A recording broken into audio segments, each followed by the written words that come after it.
going to make a folded container. So the supplies that you're going to need clay, low fire or high fire, whatever clay you have available is fine. You're going to need something to cover your table with, a work surface, so that you can work the clay on. Canvas, denim works great. You will need a rolling pin to roll out the slab. You're going to need guides. I suggest these large paint sticks from your local paint store, or if you don't have access to that, you can take 2 pieces of cardboard and tape them together, and you will have guides that way. You will need something to texturize the clay with, so go to your local fabric store, see what you can find. This is some real funky lace. I have old wallpaper that has a texture to it. I have an old doily from my grandmother, and I have some lace. Anything like that you can press into the clay that will give you some good texture. Fishing line will help you cut the clay. If you're going to decorate the clay, let's say with something like this rose, you're going to want a fork to score it. You're going to need a bowl of water for your slip, or make real slip with clay dust in there. And you might want some paper clips that you can open up to cut with. That would work as well. You're also going to want a straw if you're going to put a hole in it, like I've done here. And for the finishing part, you're going to want a scrub pad.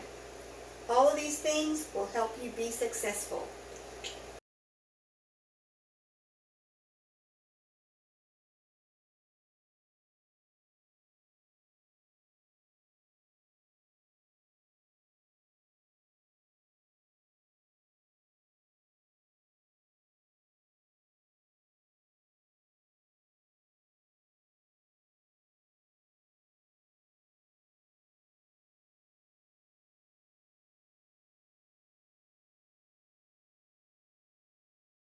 Let us talk about what we're going to do next.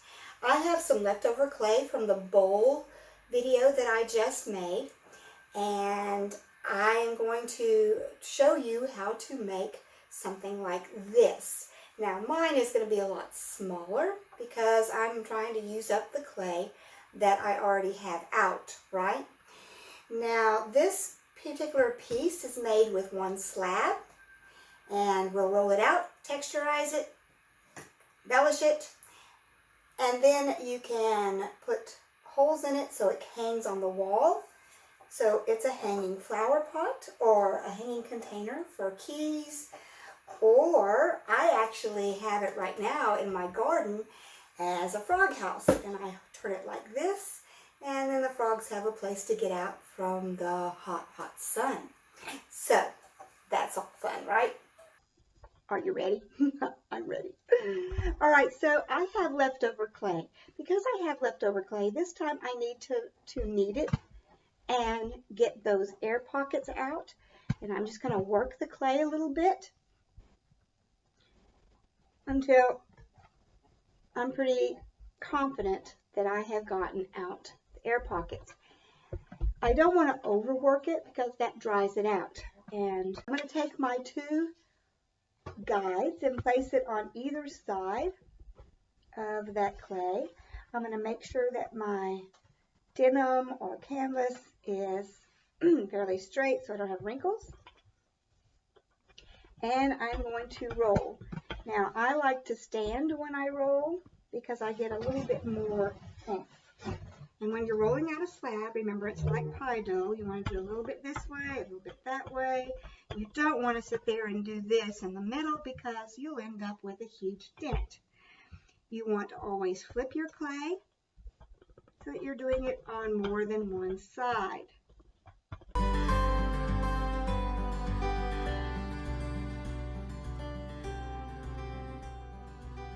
I can play around with some lace. Do like this so that it's not all texture. I can maybe put this on the back side Let's do that just because I think that would be kind of fun and different. So I'm going to have this on one side, on the other side. Yeah. And voila. Again, I want to roll out very gently.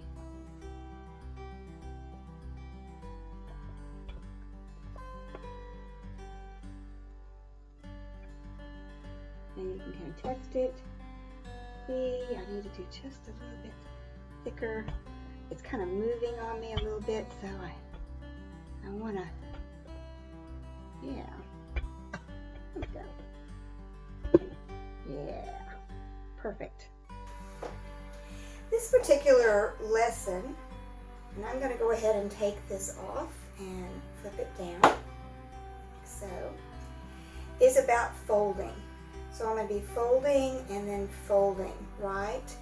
And if I fold, and I fold like this, like so, all right, it's going to get kind of thick right in there, which is okay. It's just, I'm folding. That's all I've done. I'm going to take this, and that's why I wanted kind of a shape that has kind of a diamond shape to it, right? You can cut it, you can figure out a way to cut your pattern, but I kind of like this to be kind of organic in the way it's done. One thing that you will need is you're going to need a piece of paper towel that you've wadded up. This is actually several, because that's what's going to hold it in place. And that may be too much. I'll figure that out in a minute. I'm going to come up like so, and then I'm just going to go over like so, and then I will fold again over here on this side, like so. And then once I've folded it, I will take my paper towel and wad it in there. Right now it's kind of holding itself. Let's see if I can do this so I don't have quite as much. Yeah. Like I said, it's a little bit smaller than the one that I showed you because it was leftover clay. So now I'm going to put this in here, like so, just to hold that in place. Perfect. Now, I want that to stay, right? In order for it to stay, I need to score and slip it. So for scoring and slipping, I'm going to use the fork, and I'm going to just score right here and right here, maybe a little bit right here, and put a little bit of water right in those areas. Scoring roughs up the clay, and then the water, or in this case water, because I'm too lazy to make slip, will help kind of make kind of a clay glue. And then you want to kind of wiggle that into place. You can even take your fingers up underneath it and kind of squeeze a little bit. And what that will do is also thin that out a little bit so you don't have any air pockets, and make it stick well. Now I'm going to do the same thing on this side.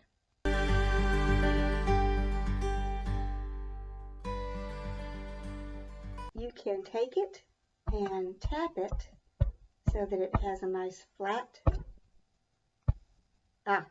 till it stands.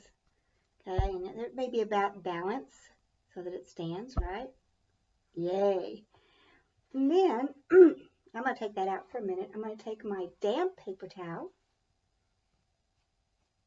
and clean up this edge so that it's nice and pretty.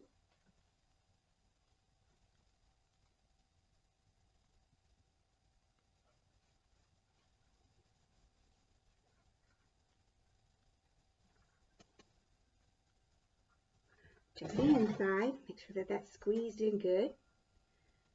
We got nice and pretty there.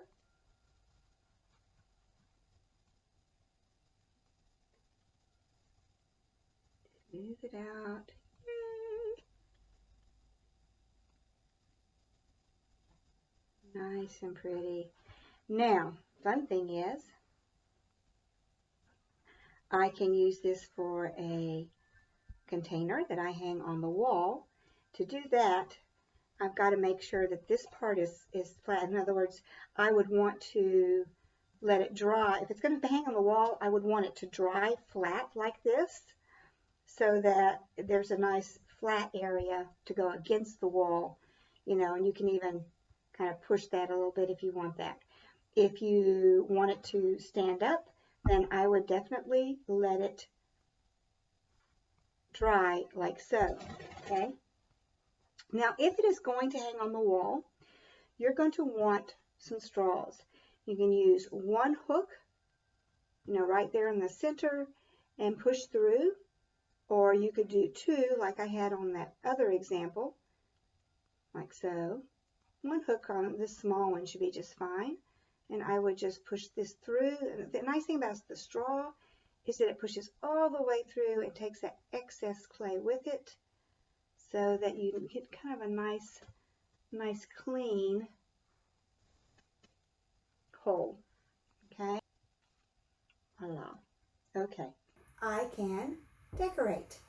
And to decorate, I can add flowers on this. I can add a lizard, dragon. I can put cars on it, driving up around. You know, you be creative. You can do all kinds of things. What if I make a rose? Rose would be cool, right? So let's talk about rose. And I don't know how big I want to make the rose, but I'm going to just pinch a little piece of clay off, and then I'm going to squeeze it as thin as I can, like so, right? Just as thin as I can, and then I'll roll it, because that's the beginning of the roll, the rose, just like so. And every time I do a petal, I'm going to smooth out that edge so it's nice and pretty. All right, and that's probably going to be a little bit big, so I'm going to squeeze this part here and just kind of come out with it, because I can cut that off later, just to build to it. All right, squeeze another little piece off. It's not very big, it's small, yeah, and I'm going to again flatten and squeeze till I get a nice petal-like shape. Think about what an individual petal looks like, right? And I can take this and kind of roll it a little bit if I want. Okay, before I put it on there, I didn't roll it very much, just a little bit of a whatever, and I'm going to put it right next to that. And voila. Right?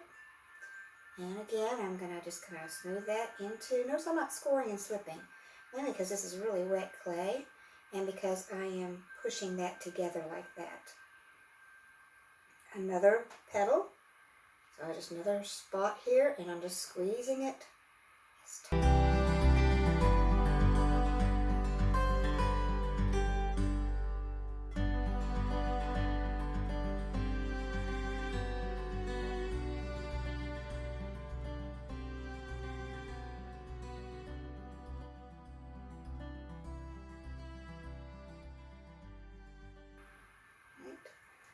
Let's see, if I put it like here maybe,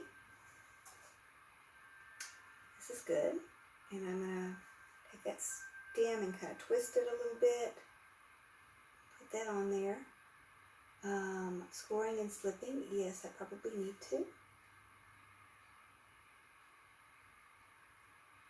That stem a little bit better, I got it wankified. Beep. I don't want to set it down because I don't want to mush my petals. So that becomes a little bit of a problem. I just rough that up a little bit and rough this up a little bit and put some clay juice right there. Yo, nice.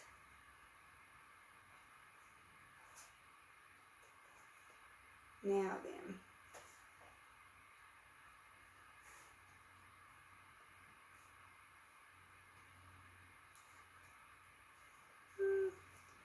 this particular rose is not going to have any thorns, but I do need to put the bottom petals on it.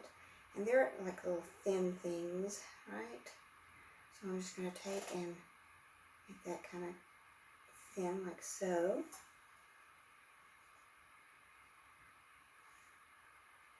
Oop, too big. Get a little bit smaller.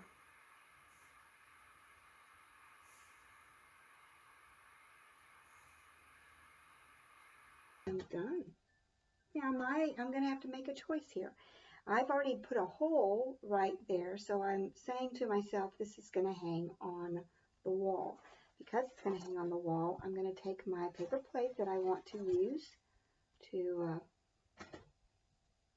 take the paper plate that I have and place it down like so.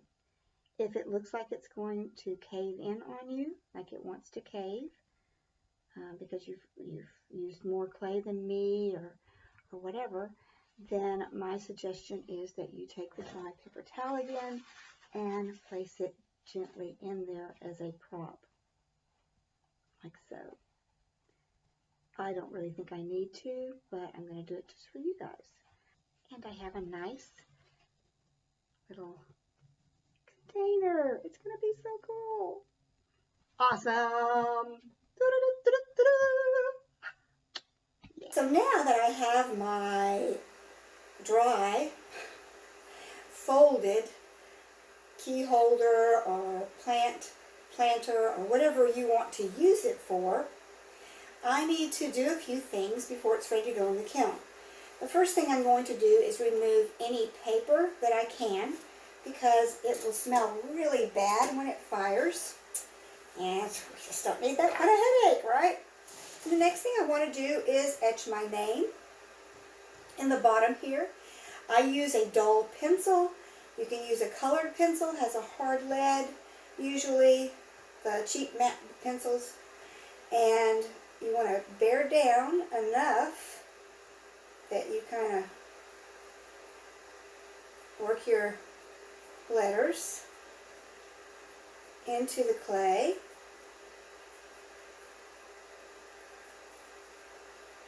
Like so. I don't know if you can see that or not, but there you go. Right? Okay, next what I want to do is I have these scouring pads. The package that I bought was kind of big, so I cut it in half. And I'm just going to run that across very gently. They're not quite as abrasive as like sandpaper might be. They're really gentle on the clay, and they really help smooth and clean up this edge.